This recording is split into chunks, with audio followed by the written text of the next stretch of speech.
Salam, selamat bertemu kembali Bapak Ibu Saudara yang terkasih dalam channel kita ini. Channel Langsung Sitorus yang sekarang kita gunakan untuk merenungkan apa yang menjadi epistel pada tanggal 10 Maret tahun 2024 yang kita kenal juga sebagai Minggu Letare. Dan kiranya kita saling mengikat persahabatan dengan kesediaan kita mensubscribe, like, dan juga membunyikan loncengnya, serta membagikan video ini kepada kawan-kawan kita yang belum mendapatnya. Untuk memulai perenungan kita, Bapak Ibu Saudaraku yang terkasih, mari kita terima penyertaan dari Tuhan kita. Anugerah dari Tuhan kita Yesus Kristus, kasih setia Allah Bapa dan persekutuan Roh Kudus menyertai dan memberkati kita sekalian. Amin.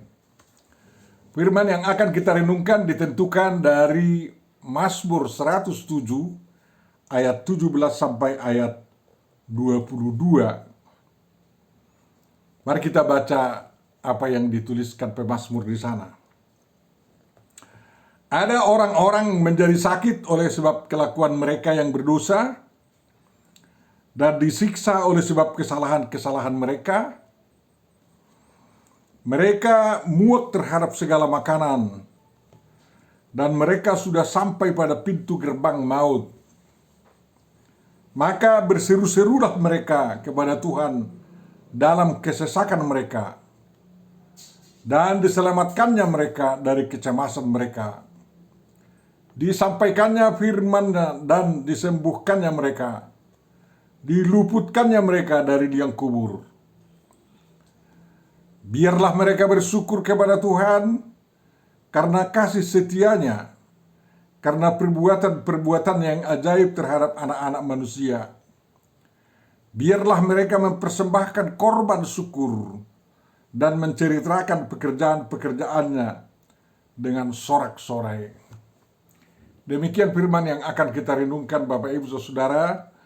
Yang berbahagialah orang yang mendengarkan, memelihara, memahami, menghayati, menghidupi dan mengamalkan firman Tuhan. Amin. Mengikuti tema yang menjadi evangelium di dalam almanak kita, dikatakan tema perenungan kita ini adalah Yesus Kristus makin besar, tapi aku harus makin kecil. Itu sebenarnya adalah ucapan Yohanes Pembaptis. Dan epistel ini entah bisa kita tarik ke sana. Marilah kita melangkah untuk merenungkannya. Bapak Ibu Saudaraku yang terkasih, Mazmur 107 ini ditulis oleh seorang yang kita tidak tahu dan tidak diberitahu namanya, tapi diletakkan di dalam permulaan daripada jilid 5 dari 5 jilid yang terdiri dari 150 Mazmur itu. Jilid 5 ini terdiri dari Mazmur 107 sampai Mazmur 150 yang isinya banyak untuk mengajak bersyukur dan berterima kasih kepada Tuhan. Dalam Mazmur ini Bapak Ibu Saudara, di ayat 1 dikatakan bersyukurlah kepada Tuhan sebab Ia baik, bahwasanya untuk selama-lamanya kasih setia-Nya. Biarlah itu dikatakan orang-orang yang ditebus Tuhan, yang ditebusnya dari kuasa yang menyesakkan, yang dikumpulkannya dari negeri-negeri, dari timur dan dari barat, dari utara dan dari selatan. Adanya ucapan negeri-negeri dari timur dan dari barat, dari utara dan dari selatan, bisa menunjukkan keadaan bangsa Israel yang telah kembali dikumpulkan Tuhan di tanah perjanjian, di negeri Bonapasugit mereka, setelah bisa kembali dari pembuangan di Mesopotamia atau di Babel, di mana bangsa Israel sudah sempat berserak-serak ke utara, ke selatan, ke timur, dan ke barat.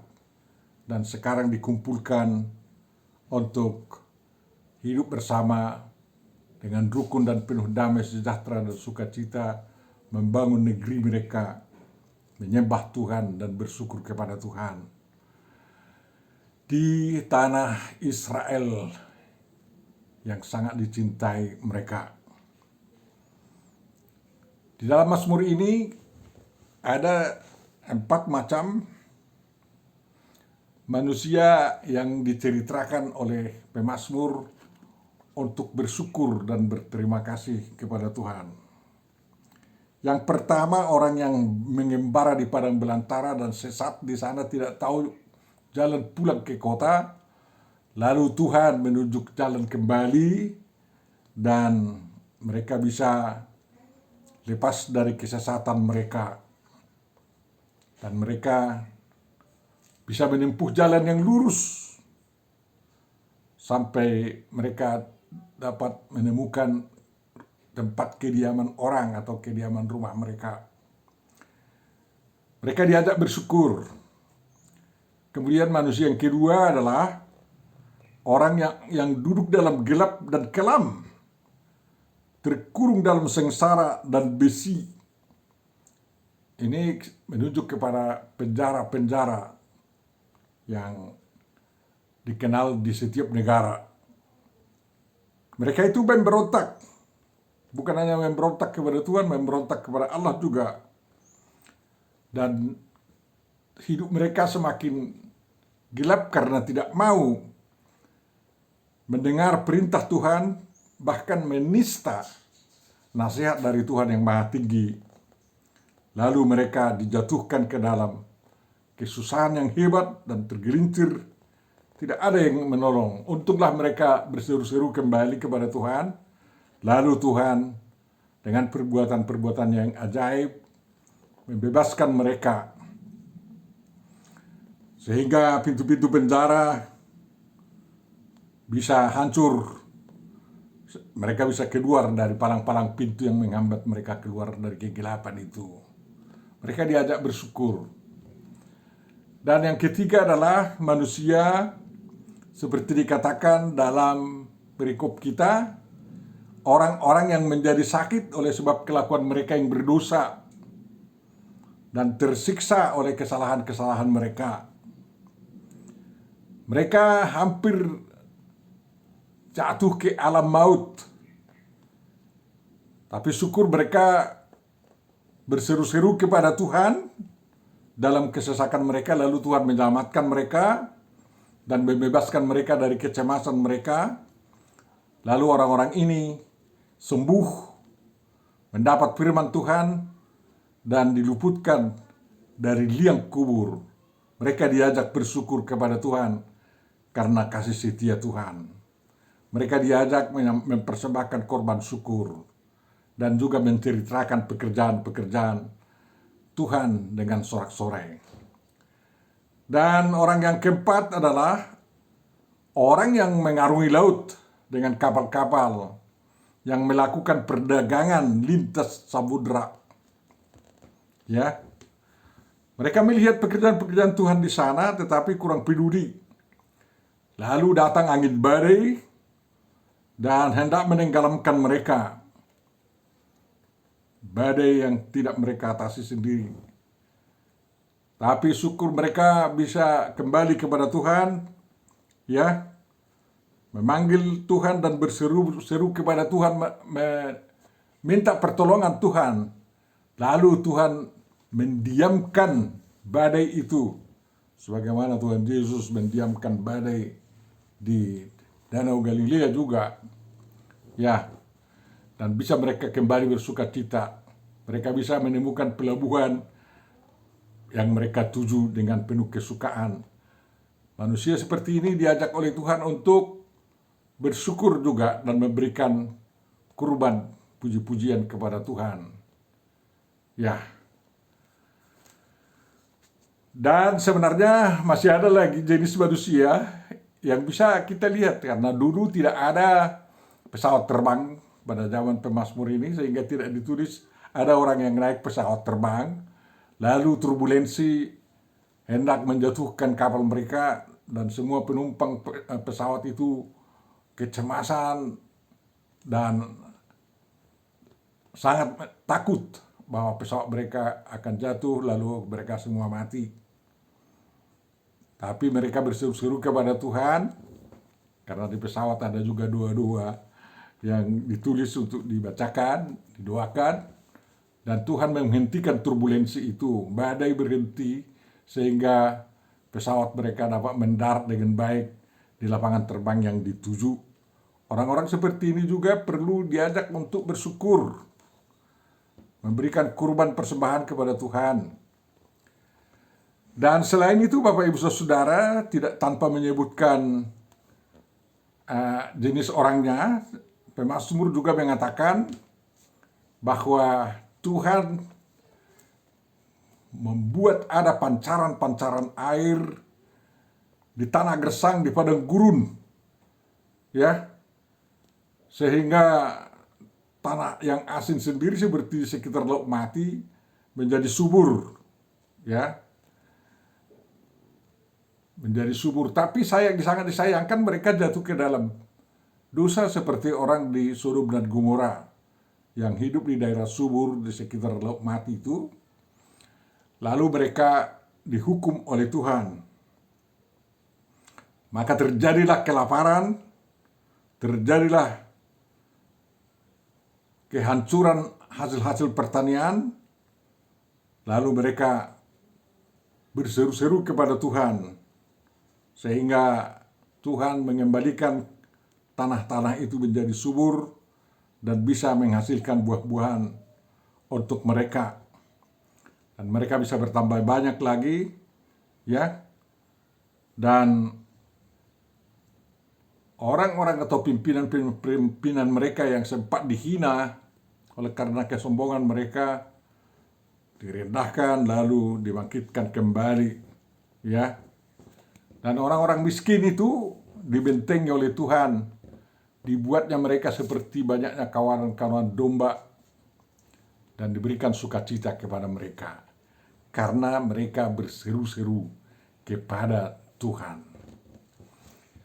Jadi tema utama daripada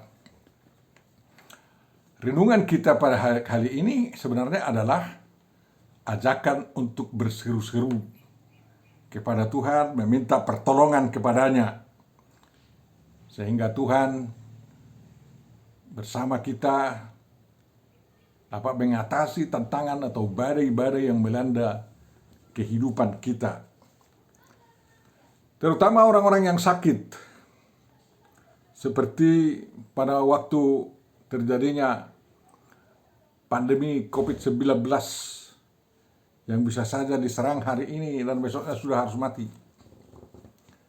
Entah kenapa lah itu, ya. Padahal COVID-19 itu hanya sejenis sakit selesma, sejenis sakit yang sangat mematikan oleh karena kelainan pernapasan.